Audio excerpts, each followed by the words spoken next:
Hey everyone, Judicial Watch President Tom Fitton here with our weekly update on social media. Thanks as always for joining us this week. New important lawsuits on the illicit targeting of Project Veritas, plus new information about BioLabs here in the United States that information is gonna knock your socks off. And first up though is a discussion about the Twitter fight and the assault on our First Amendment by the Biden administration. First up is the big news that Elon Musk is going to purchase Twitter after all. Now, the left has gone crazy. They've already been crazy in terms of their suppression and censorship of the speech of their political opponents. They've been doing it on Twitter. They've been doing it on Facebook. They've been doing it on Google, which owns YouTube. And they had the support of the President of the United States in pushing for this mass censorship on issues ranging from election integrity to personal corruption about Joe Biden, namely the Hunter Biden laptop scandal, to questions about controversial COVID policies and the controversies associated with vaccine mandates and mask mandates and things like that. So on top of that, you also had restrictions on discussions related to the transgender extremist agenda. So they would get into any topic necessary in order to protect themselves from criticism from their political opponents, the left would. So the idea that Elon Musk, who is specifically and vocally committed to free speech on Twitter, is going to take over Twitter is something that has sent the left into a rage. The Biden administration already is on record and has taken action to suppress free speech, an attack on our First Amendment. But on top of that, they've come up with this new scheme through the Department of Homeland Security that's scaring the heck out of pretty much every sensible American. It's this board for disinformation governance. Is that what it is? Or governance of disinformation? Disinformation Governance Board. Disinformation Governance Board, I'm being told. When doesn't that sound something out of George Orwell? Orwell had the Ministry of Truth. And that's the trend of the discussion here. Everyone's calling it the Ministry of Truth. In fact, it's a censorship board. It's designed to stop the dissemination of speech this government, the bureaucracy, the deep state doesn't like. In fact, Jen Psaki confirmed that. He said, we want to stop this information from getting across the country. That's censorship. So never before, at least in modern American history, have you had the federal government committed to censoring the thoughts of every American citizen as expressed on big tech, the social media platforms. And of course, in order to have this censorship board work, how is it going to operate? It's going to have to monitor your social media posts. They're certainly going to be monitoring my social media posts and other prominent critics of the Biden administration and corruption in general here in Washington, D.C.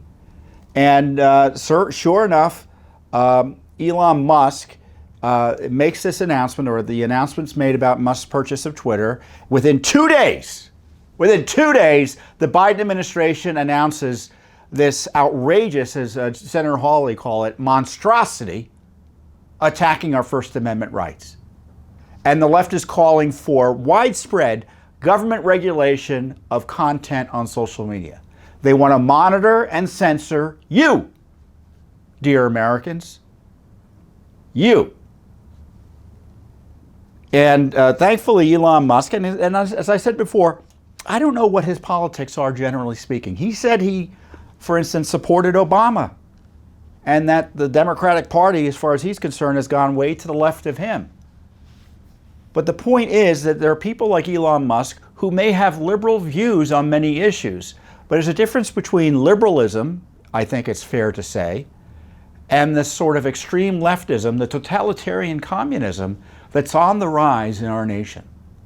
And I highlighted that this censorship push, this Ministry of Truth, is a threat to our civil liberties. And it's interesting because I posted this is the following tweet I posted on Twitter.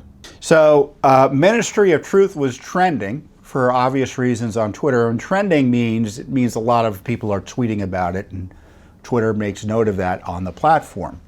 And I tweeted, Ministry of Truth is trending because Biden administration appointed a radical leftist, which is true, to run a censorship board in the Department of Homeland Security a few days after Elon Musk's purchase of Twitter announced. So a very straightforward tweet, and it's those types of tweets that drive the left crazy because they really can't argue with it. The person that and I'm going to talk about the person is going to be running this in a little bit. So Elon Musk responded to my tweet, which drove the left even further crazy by saying this is messed up. You bet it's messed up. You bet it's messed up.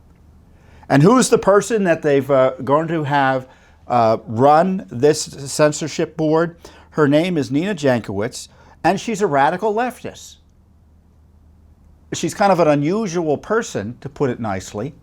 There's lots of videos of her singing about censoring disinformation, so you can look those up if you want to have a little bit of fun. But the disturbing part is that she boasts, for instance, and this is another tweet I highlighted. Well, there's one tweet where, and I highlighted it, she's talking about in a statement she made to the media or to an outlet, a news media outlet, that Trump being knocked off of Twitter and otherwise deplatformed from other social media platforms was he was kind of like a weed tree that had been lopped off. That's how she referred to Trump being canceled on Twitter. She talks about the fascism of Trump supporters. So she obviously hates anyone who's associated with Trump. She's quoted in Chinese social media, actually in a Chinese media publication, about attacking Trump for raising questions about the Wuhan lab origin of the coronavirus. I highlighted that her statement to Chinese media attacking Trump. And you know what Twitter did?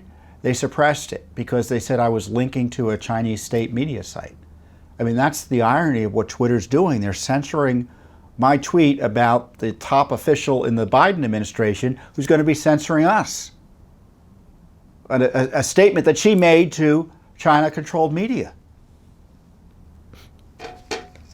And on top of that, the DHS, in the meantime, is letting through, it's not even a slow motion invasion, it's a pretty darn quick invasion of our nation. By illegal immigrants on our southern border. Hundreds of thousands getting through. Millions since Biden's come into office. And what are they going to focus on? Coming after you. And believe me, there are two issues they need to get done here. They need to suppress Elon Musk's Twitter platform through regulation and threats and intimidation to make sure he doesn't turn back on the switch for freedom on Twitter. And they also need to intimidate, harass, and target and spy on their political opponents, because guess what this year is? It's an election year. One of the proposed things that this censorship board's going to look into is Russia disinformation. Well, guess what? The left considers Russia disinformation anything critical of the Biden administration. So that's a catch-all term. Frankly, the phrase disinformation should be translated immediately in your head to free speech. So when they say we're trying to combat disinformation, what they really mean to say is we're trying to combat free speech. So what is Judicial Watch doing?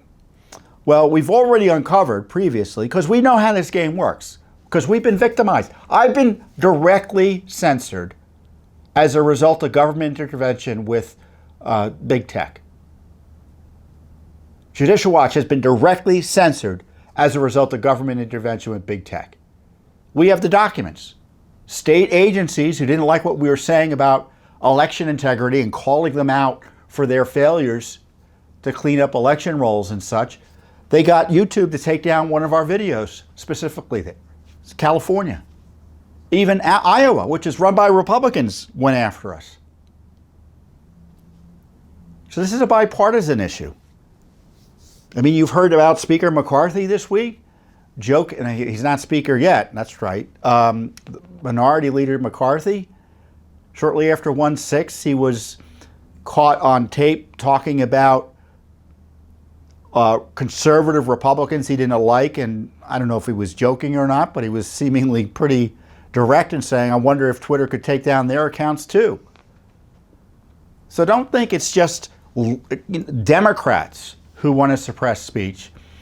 The temptation to suppress the speech of people you don't like or politicians don't like goes across party lines.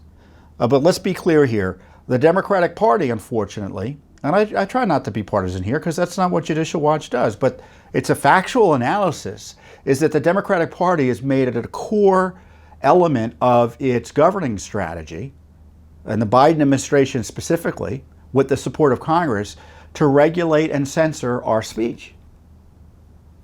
So that's an attack on your civil liberties, my civil liberties. It's an attack on our Constitution, which protects our First Amendment rights. Not only to speak out on political matters, but to petition our government. So when you're criticizing the government and you get censored, you're criticizing government policy, you get censored as a result of the government working with big tech. And of course, big tech doesn't necessarily have the right to censor you either. That's a violation of your rights. So the Biden administration is on the side of violating your rights.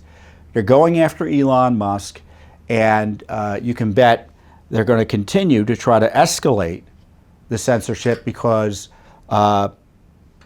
through government abuse, because that's what they've been doing repeatedly almost every election in the last several elections. Abusing the powers of government to oppress their political opposition during election years so they can either retain and or obtain power. They did it in 2012. Obama used the IRS to go after his political opposition so he could be more easily reelected. They did the same thing in 2016. They used other government agencies to go after his political opposition because he wanted Hillary there, namely Trump.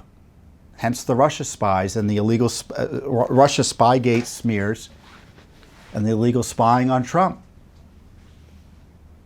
In 2020, they suppressed information about Hunter Biden, hid it from the American people,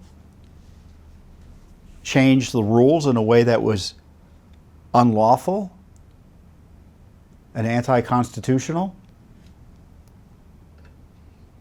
And now, just on the eve of the next election, they come up with a censorship board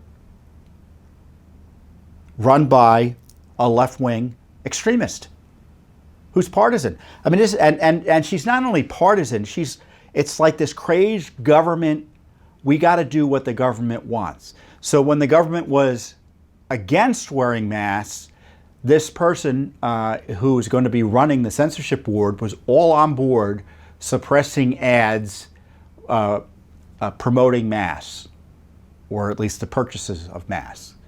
And then once it became clear that the government wanted you to wear masks, she was in favor of monitoring and stifling speech of those who opposed mask mandates. So it's just the government. It's the government. The boring, and this is the problem with this totalitarianism. It's usually kind of boring. It's like, oh, what's the latest government policy we're not allowed to talk about? It's not even interesting censorship. It's so obvious and childish. So these are dangerous times for our republic. And I mean, the good news is that Musk is buying Twitter.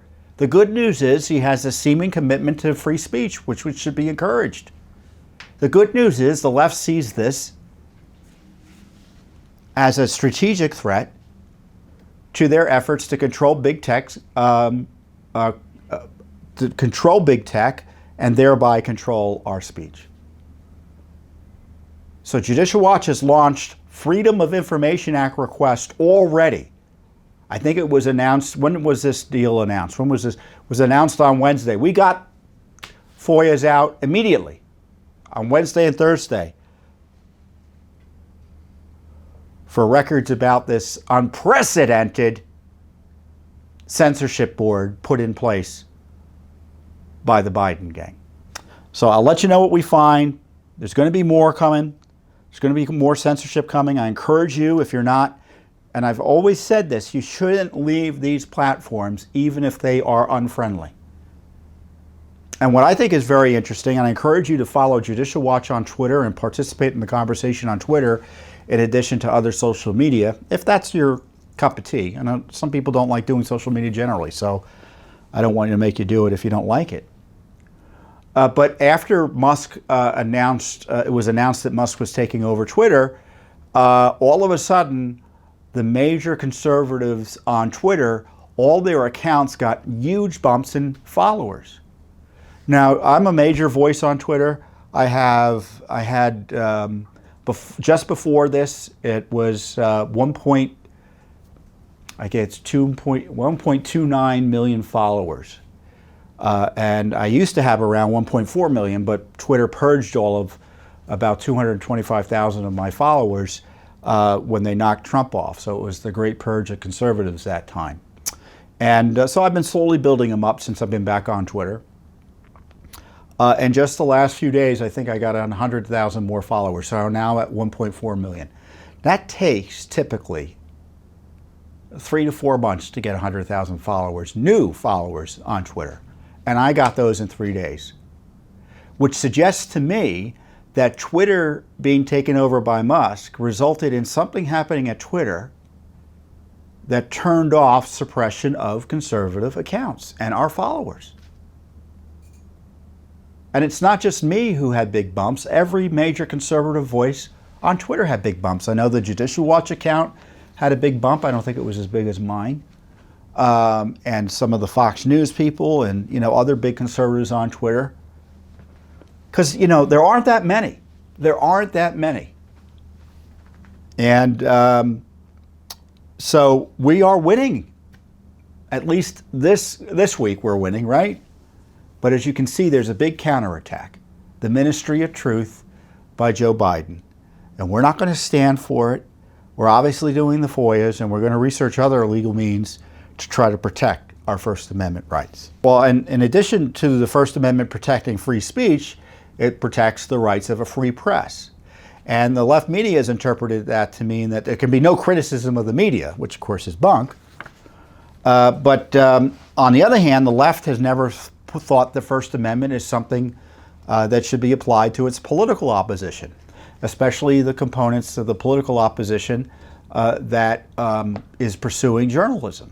And Project Veritas, run by James O'Keefe, our friend, has been targeted by the left for destruction because his journalism has resulted in the left being embarrassed on a whole host of issues, too numerous to recount here. James is going to have to promote his own organization on his own show.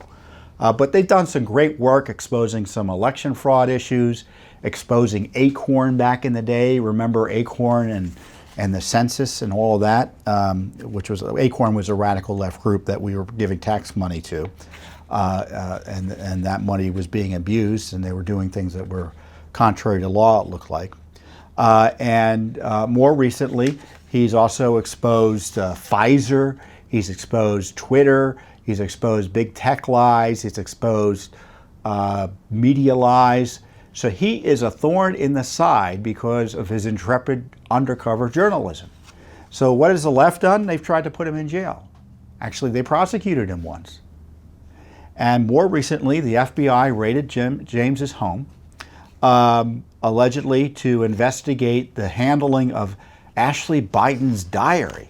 Crazy. Why is the FBI investigating the handling of Ashley Biden's diary? Ashley Biden being the daughter of Joe Biden. And James didn't even have the diary. He gave it back to law enforcement because he thought maybe it might have been stolen, so he gave it back. At least that's what I understand happened. So they're trying to jail him. And on top of that, Judicial Watch uncovered recently documents showing that the FBI and Pfizer were working to target James as well, because he blew the whistle on Pfizer corruption related to, I think, some vaccine issues. So Judicial Watch has been looking at this issue very carefully, because this is government misconduct. This is abuse of power. And so when there's an FBI raid on a journalist, we say, well, what's going on there? That's unusual, right? So because James O'Keefe is the wrong type of journalist, the journalist community doesn't want to protect him. But Judicial Watch, again, comes to the rescue. We stand strong on behalf of the rule of law. And so we just recently sued, we actually filed 3 lawsuits against the Justice Department and the Health and Human Services for communications about Project Veritas with Pfizer, the New York Times, and other outside groups. So the lawsuit against the FBI was over their communications with Pfizer. The lawsuit against, the second lawsuit against the FBI was about their communications with the New York Times, who evidently knew about the raid within minutes of it happening, which is remarkable, right? Which suggested it was illegally leaked to them. So we asked for documents about that. And plus we asked for documents about another organization tied to HHS, to James O'Keefe, that looks like they were also going after James O'Keefe. So we've got these 2 agencies, the FBI and HHS, looks like going after James O'Keefe, and Judicial Watch is going into court to figure out what went on. So this is a key government corruption scandal. From midnight raids to legal maneuvering, the government has been attacking Project Veritas for years. We need to know the details of any administration discussions targeting the journalists at Project Veritas. So the left wants to pretend that this corruption isn't obvious, and Judicial Watch is, again, doing the heavy lifting to find out the truth about what's happening to James O'Keefe and Project Veritas. So one of the other things we're able to do is use the FOIA effectively to find out what government's up to. Now, as you know, we often have to sue under FOIA to get the government to give us documents, but sometimes we know enough about the documents or are expert enough about the particular topic that we can focus like a laser on specific issues and get and extract the documents without having to sue. And this is a case where that happened, and it's related to a very important issue, the issue of BioLab safety, not in China, not in Ukraine, but here in the US of A. And specifically labs monitored and regulated by the US Department of Agriculture. Why the Department of Agriculture, you might ask? Because the Agriculture Department deals with pathogens and diseases affecting livestock and plants and other things like that. So they've got a lot of stuff under study, and some of that stuff is pretty darn dangerous, not only to humans, but to American farming and cattle and other interests like that. Because you can imagine some of this gets into a livestock population, you could have economic devastation. So whenever you hear stuff about biolabs saying, well, they were investigating only animal-related diseases, so it's not it's not weapons research. Well, you can deploy a weapon against a country's economy.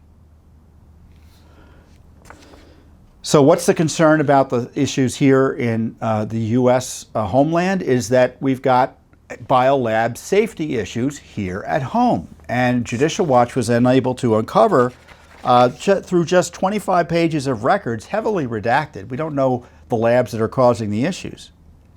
From the Federal Select Agent Program that reveals safety lapses and violations at U.S. biosafety laboratories that conduct research on dangerous agents and toxins. Mishaps, human errors, animal escapes, improper and defective personal protective equipment, facility equipment failures, and containment failures continue to occur at some of the United States' most secure and regulated high containment biosafety laboratories. Now, I know you've heard in the lab discussions that there are these levels of security at the labs in terms of biosafety, 1, 2, 3, and 4. 4, I think, is typically seen as the highest. That was the Wuhan lab after a period of time. It's not clear of the level of security at these labs because the labs are so big, you could have the same facility have different security levels for an area that's 4, an area that's 3, or an area that's 2. So that's the caveat I put out here.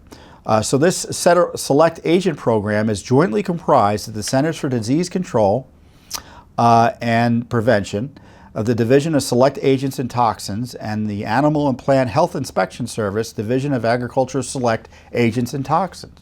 So this is a kind of a joint operation. It oversees the possession, use, and transfer of biological select agents and toxins which have the potential to pose a severe threat to public, animal, or plant health, or to animal or plant products. So on March 11th, we found on 2021, this program sent a letter to a recipient, I guess a project or a lab whose name is redacted, meaning it's blacked out, we can't see it, titled Suspension of Registration. The letter advises the entity that their certificate of registration to possess, use, or transfer select agents and toxins is suspended due to the failure to comply with regulatory requirements. The letter further states that they had inventory discrepancies, systemic non-compliance with inventory record keeping and effective training requirements that would prevent these repeated occurrences. Despite repeated assurances after a variety of incidents, that staff have been retrained on inventory practices and reminded of the importance of proper communication, they continued to report inventory discrepancies, specifically systemic non-compliance with the edicts put out there by this regulatory body. Now, when they talk about inventory, they're not talking about how many pens and pencils they have. They want to know specifically where is all the dangerous stuff.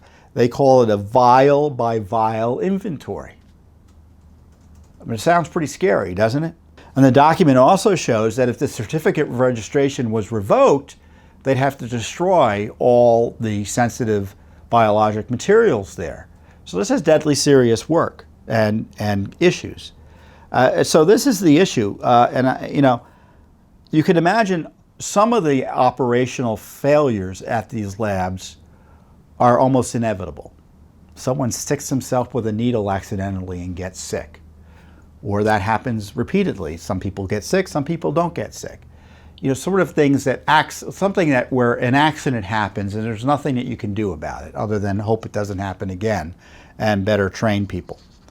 But what I found interesting in the documents that we uncovered is that a lot of the incidents relates to the doing experiments outside of the biological containment area. That's how I'm interpreting it. So as you might imagine, when you're handling this dangerous material, you're supposed to be in an area that's secured. And there were many, many instances where that was not being done. Now, that's not someone making a stupid mistake. That's someone who thinks the rules don't apply to them. That's poor training, that's poor discipline, and it's dangerous.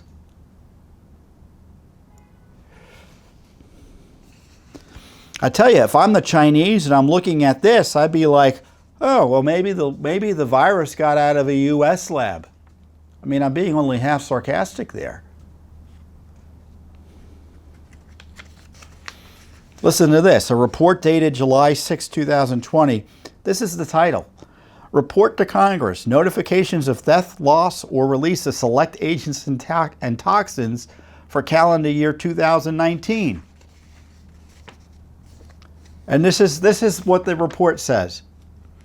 During 2019, the program received 13 reports of losses, 219 reports of releases, and 0 reports of thefts. Well, thank heaven for small gifts. None of these releases resulted in illnesses, deaths, or transmissions to or among workers, nor was there a biological select agents and toxins transmission to outside of a laboratory into the surrounding environment or community. And there was no criminal nexus. So this is pretty dangerous stuff that's going on, and as the report suggests, it's frankly, we're lucky that something terrible hasn't happened. So what is the solution here?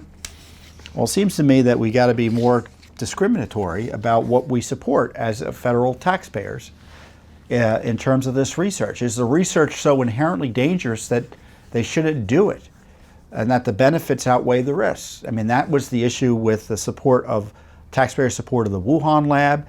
It's the question of the support of gain-of-function research. It's not clear if gain-of-function research was going on in any of these labs. I'm sure, well, I know it was going on in some of these, not these labs, but in biological labs here in the United States. And as I say, these documents uncover a pattern of serious safety issues in biolabs here on U.S. soil. And so, I mean, given these issues here at home, one can just imagine the safety issues of labs the U.S. funds abroad. We funded labs in Ukraine, as I think I'm allowed to say, because I guess highlighting U.S. funding for biolabs in Ukraine was seen as unhelpful to whatever cause the left was pursuing in Ukraine, but it's true. And of course, we had a massive program that Judicial Watch has taken a lead in exposing in China. Now, I want to remind you what we exposed there. Now, Fauci and his people knew about gain-of-function research in China, and they covered it up from the American people. And they were very much concerned about what was going on in the Wuhan Institute, and they covered it up from the American people. In fact, they had a Fauci agency spy. I would call her a spy. She wasn't technically a spy, but she was acting as if she was a spy. Very much concerned about what was going on in Wuhan. And they were concerned it was a threat, yet they were funding it. Crazy stuff going on. So this is what Judicial Watch does. You know, we're exposing the truth about the vaccines. We're exposing the truth about these biolabs. Not only in China, but also here at home. So it's been a busy week.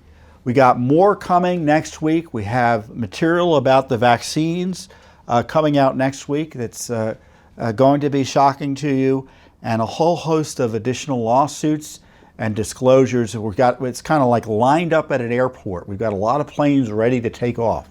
So it's important that you just don't tune in to Judicial Watch on, during this time to watch my presentations, however scintillating and exciting they may be. There's ongoing work and activities going on at Judicial Watch. I can't even talk about everything. Sometimes it's like, I want to talk about this and this and this, and I can't get to it because I don't have time here. Or more importantly, you don't have the patience to listen to me talk about it here. So I encourage you to stay on track with our work on our website, on Twitter, on Facebook, on Instagram. I'm on Twitter at Tom Fitton, at Judicial Watch, Facebook, Judicial Watch, Instagram, Judicial Watch. You can look me up on social media as well. And we provide the best information on social media. I'm not boasting, I think it's a fact.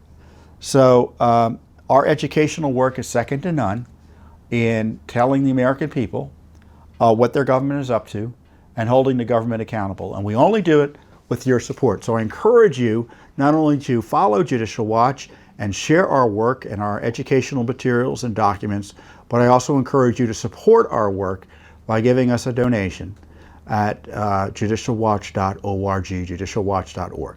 So with that, I will see you here, I hope, next week on the Judicial Watch Weekly Update. Thanks for watching. Don't forget to hit that subscribe button and like our video down below.